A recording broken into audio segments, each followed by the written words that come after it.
Welcome to Maths Video Tutorials, and welcome to this tutorial in which we'll be looking at partial fractions with repeated factors. Now, this algebraic fraction has a linear factor, this one here, and a repeated factor, this one here. The way we decompose them into partial fraction is different from what we learned so far. So let's see what's happening and how we do it by looking at this example, x plus 3 over x squared. Now I can write this algebraic fraction in its partial fractions, x over x squared plus 3 over x squared. This fraction I can cancel down by x, so it will give me 1 over x, and this one stays the same, does not cancel down, 3 over x squared. So you can see if I was doing the opposite, starting from these two partial fractions, and to write them down as common denominator will be the lowest common multiple with the highest power, which is 2. So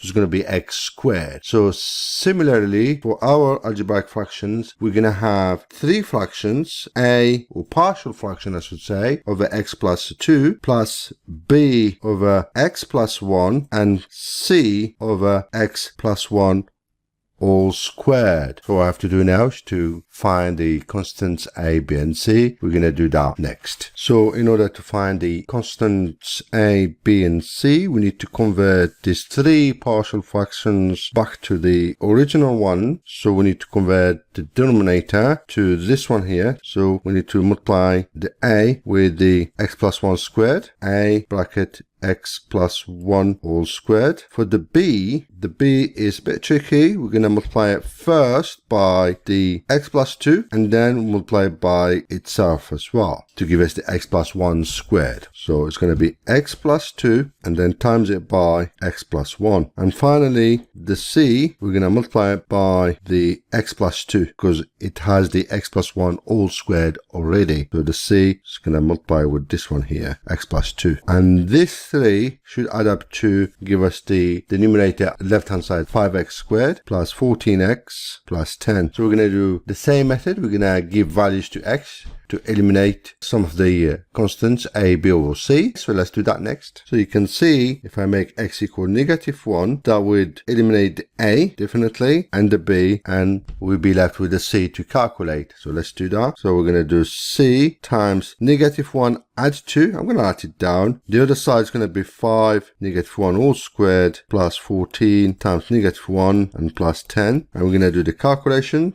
So we got -1 add 2 is 1 times c is c. On the right hand side we got -1 squared, which is 1 times 5 is 5. Take away 14 and add 10. You do this calculation, you get 1. So c is equal 1.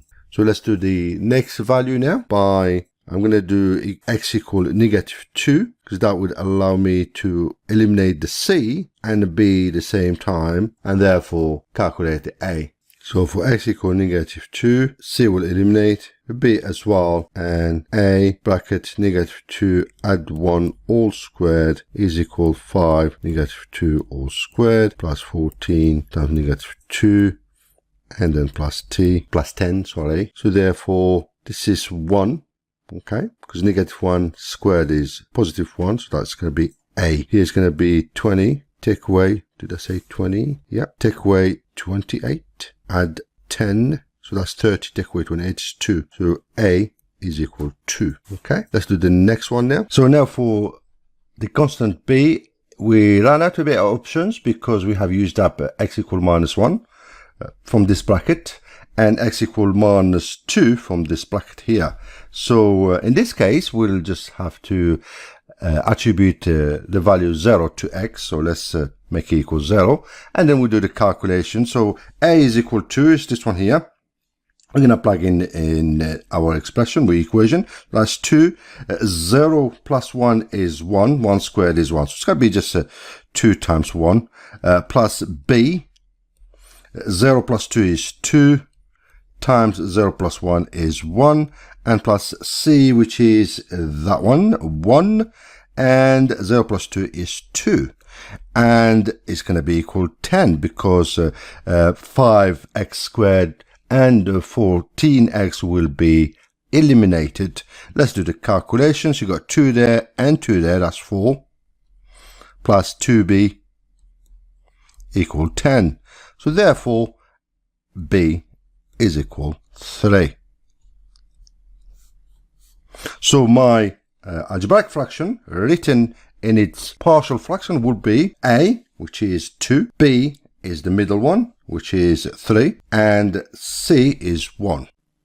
So let's do another exercise on repeated factors. We have this algebraic fraction. First thing we need to do is to factorize the denominator. The common factor is x squared, and the numerator, of course, does not change. Now, this algebraic fraction, because it has a repeated factor here, so it will decompose into partial fractions. X first, a over x, and then x squared, the highest power, b, and then the third factor, that's going to be x minus 1. So, as usual, to find the constants a, b, and c, we need to convert them back to common denominator, which is this one here. So for the a, we need to multiply it by itself and by x minus 1.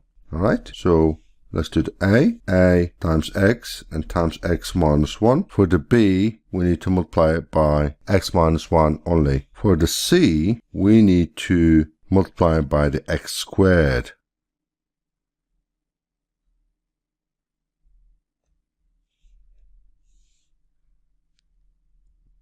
X squared. So that will be the numerator on this right hand side. It should be equal to the numerator on the left hand side, which is this one. Because the two parts are identical, although I use the equal sign all the time, but they are identical. Bear that in mind. So in order to work out the values of the constant a, b, and c, we need to give values to x to eliminate, right?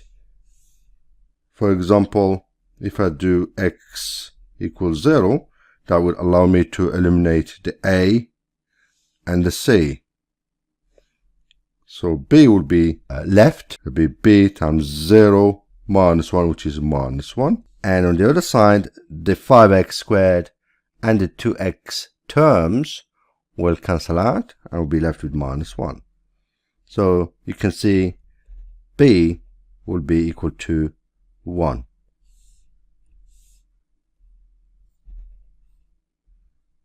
We're going to do now x is equal to 1 because I got x minus 1 here. So to eliminate the a and the b, I give x a value of 1. So therefore c would be left to calculate 5 times 1 squared, which is 5, plus 2 times 1, which is 2, and subtract 1. So this is 1 times c is c. Therefore c is equal 5 plus 2 is 7, take away 1 is 6. And we're going to do the last one, which is a, of course. To calculate the constant a, I'm going to give x a value of 2.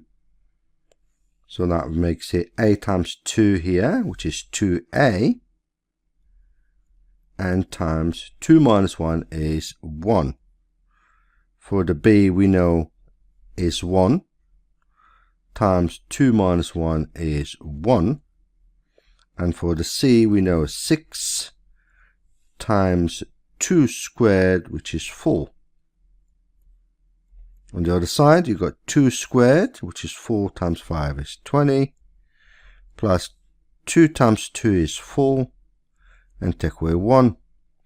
Doing the calculation on the left hand side, I will get 2a add 25 equal, on this side here, 23.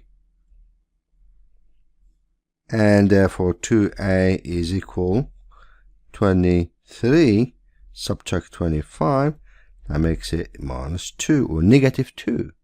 So you can see a is equal negative 1. So you can see I managed to work out the constant a, b, and c easily. Right, that's the end of this repeated factors tutorial. I hope the video tutorial was helping you in understanding how it works, and I'll see you in the next video tutorial. Take care.